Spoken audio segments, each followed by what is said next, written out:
Let's do a quick segment on Bitcoin. Yes, Sure. please.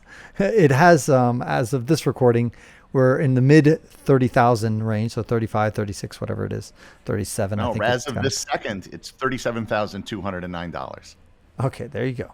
I got a little So, tracker that sits up in the menu bar of my screen. So give us your thoughts. I remember way back when you sounded much more cynical about the whole thing, and now I know you can stream Sats. You can get people on certain apps that can actually pay you in satoshis, which is the small bits of bitcoins, if you want to think of it as like cents versus dollars, for those who don't know. And where do you think we're going? Do you think this is going to get a little bit get a second win or third win or whatever this is, another surge? yeah, we're in the middle of it right now. I mean, it's gone up 100% almost, or over 100%. It was like 16,000. Now it's, 37,000. What's happening, I think, that is boding well for it is that large institutions are now seeing it as a respectable place to invest or to park money. And the United States is opening up or are going to approve EFT spot markets for Bitcoin.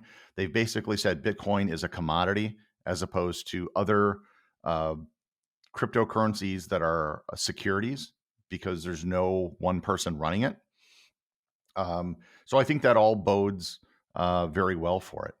And it's just a matter of, you know, people catching up with it. I think it's not going there are long-term problems I think with Bitcoin that I've never heard people address. The Lightning Network does a very good job of making transactions easy, but there is still at the end of the day this problem where you can only have about 220 million on-chain transactions per year, which means every human being on earth would get one on-chain transaction every 38 years. For this to become something bigger, it's not going to be everybody having their own keys to their own Bitcoin because it literally is impossible to have that many transactions. Literally impossible. And 220 million is also coincidentally very close to the number of transactions that are done by banks on the Federal Reserve Network's system every year. So if it was just financial institutions like large banks doing on chain transactions, even globally, I think that it could possibly work, but it'll never work for every individual doing it. Not to mention that fees for transaction fees are going to start going through the roof. And if it's a small number of financial institutions that are just exchanging with each other, they could probably just swap fees or things like that. So in the long run, it may just be the basis for some other currency in the same way that in the gold standard, people didn't carry around gold, right? You carried around a note that was redeemable in gold. So something like that might possibly happen. But I think that the early days of it now, where everyone's saying, your keys, your coins, and things like that, will always technically be true. But I don't know if it's going to be practically true. I agree with you that the transaction fees will go up, and to the point that it could become prohibitively expensive for certain individuals. But the question is whether the layer two solution, which is Lightning Network at the moment, would be enough to, if you can basically bundle, I don't know how many transactions you can bundle, but maybe hundreds or thousands of transactions within, one on-chain transaction. That should be enough to be able to have uh, billions and billions of transactions in a year, if you see what I mean. So I run my own Lightning node.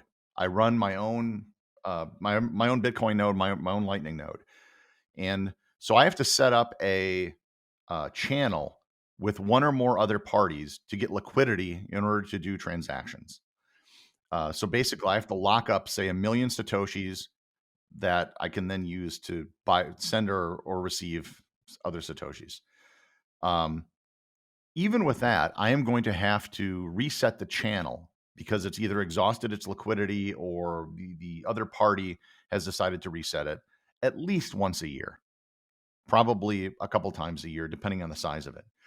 And that alone is the problem. If you're doing it every year, like I said, everyone on earth would get one on chain transaction every 38 years. So if you're having to update, and I'm just doing little piddly stuff for my podcast, right? Um, the amount I have coming in every month from, say, my advertising dwarfs, all the Bitcoin I currently have. So it would be very difficult. There needs to be like a third, layer or something, where maybe the second layer is done by large institutions, and then you have an account on those institutions like a bank. But I really haven't heard anyone talk about this. They talk about is, oh, you can do as many transactions on Lightning as you can with Visa. It's like, that's true, but that's also not the point. The question is, how many times are the channels being changed? And if the channels are being updated on a regular basis, which they are, there are some great, I have an Umbral node, and I can log in and I can see the number of options for liquidity swaps and what's going on. And there's a lot of them. 1 million Satoshis is kind of the average right now, or a couple million, which is, a couple $100. And those are only going to get bigger and bigger to avoid this problem.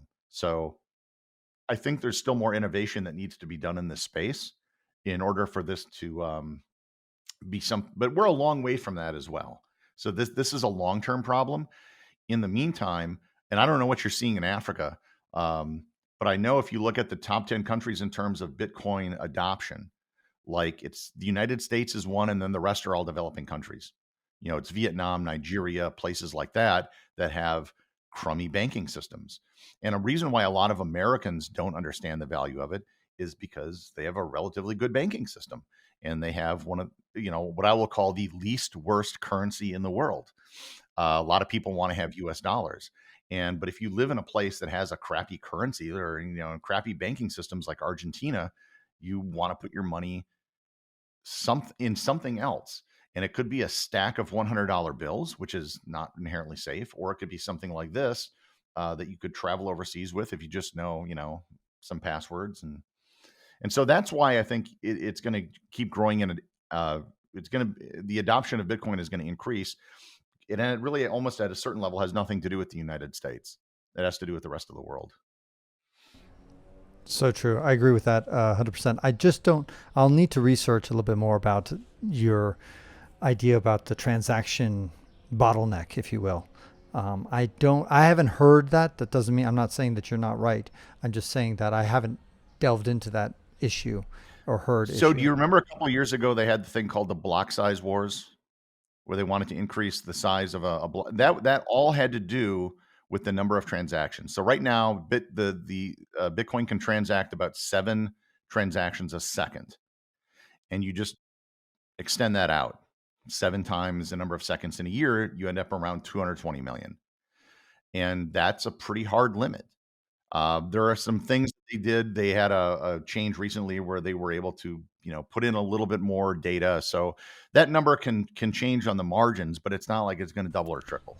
But hold on, if a transaction, those one every 7 seconds, if one of them is a Lightning transaction that is composed of 1 million little transactions, doesn't that boost the whole overall network? For that to happen, it has to be a big institution, right? It's not a person. So, like I said, I have my own Lightning node, and all of and there are dozens of transactions that are done per day on my own node from people giving money to the podcast. So it's a lot of small transactions, but it's a lot of them. But I still have to open a new channel a couple times a year for liquidity purposes. So you're right. If it was a mass, like billions of dollars worth of liquidity in massive Lightning nodes, yeah, that could be done. And maybe the big banks, they do it once a day between themselves. But that's a very different system than what we're talking about, again, where everyone has possession over their own Bitcoin. And so what I'm basically saying is, if this spreads and if it becomes global, this notion of everybody having possession of their own Bitcoin under their own name with their own password is going to become very, very difficult to impossible. I hear what you're saying. I'm just with the Lightning Network, still an on-chain transaction that has to take place eventually. Yes, I agree with that. I'm just saying that so far I haven't heard that level of concern in the far out future. The biggest level of concern I've always heard is that the transaction fees could get to be very expensive as the block reward, which is in 2024 going to drop to 3.25, I think it is, or 3.1. It's 3.1 something. Anyway, that is the biggest concern. But this particular about having enough transactions, I think most people are saying that the Lightning Network should be able to handle it. But I agree with you. There are a lot Not of the transaction. Yeah, it's not it's not an issue of transactions, right? The Lightning Network could do it. It's an issue of opening up channels on the Lightning nodes. The number of on-chain transactions that is available is so small that even if it can handle billions of transactions on the Lightning node, the transactions between the nodes, which is really what we're talking about, can overwhelm that 220 million number. Like I said, 220 million is roughly the same number of transactions between banks just in the United States. So forget about Visa and MasterCard. How do we just handle the banks between, or the transactions between financial institutions? That would exhaust, the on-chain transactions as of right now. So Lightning is not going to be. It may play a role, but there's going to need to be even something else. And so the self-custodial dream, I don't know if it's going to be possible. I think the only people that are going to be owning and controlling Bitcoin, people may still have some socked away like they do with gold, and they don't do any transactions with it. It's just there. But if this was to be a real thing, it's going to have to be done with major institutions that have a lot of liquidity.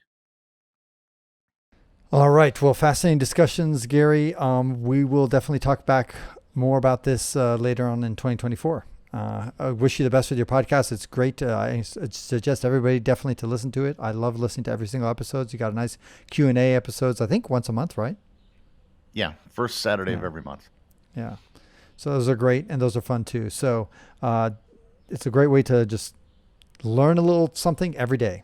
And even on subjects that you think you know, it's either good to get a revision. And by the way, I'll tell you this, sometimes it just shows you how senile I'm becoming, because when you re-release, occasionally you have like a encore presentation of an old one.